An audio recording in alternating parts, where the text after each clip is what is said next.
ওদিকে ফল কাটতে বসে গেছে, পুজোর জোগাড় করছে। মায়ের ফলগুলো কাটা হয়ে গেছে, এখন আলপনাটা দিয়ে দিচ্ছে। তো এই আলপনায় অনেক কিছু আঁকতে হয়, মা লক্ষ্মীর বাহন, মই, নাঙল, হাতা, খুন্তি, অনেক কিছু আঁকতে হয়। তো আমার ভাগ্নি বসে বসে দেখছে, ওইগুলো দেখেনি কখনো, তো তো খুবই ভালো লেগেছে।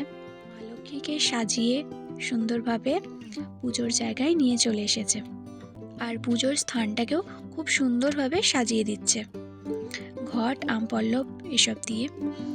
তো তুলসী মন্দিরের সামনেই পুজো হচ্ছে, কত সুন্দর মা সাজিয়ে দিয়েছে দেখো। আর এতক্ষণ তো ব্রাহ্মণ ঠাকুরের চলে আসার কথা, তো অন্য বাড়িতে পুজো করতে করতে আমাদের বাড়িতে পুজো করতে প্রায় সন্ধে হয়ে গেল। মা লক্ষ্মীর পুজো তো কমপ্লিট, কিন্তু আমার ভাগ্নির কীর্তি দেখো,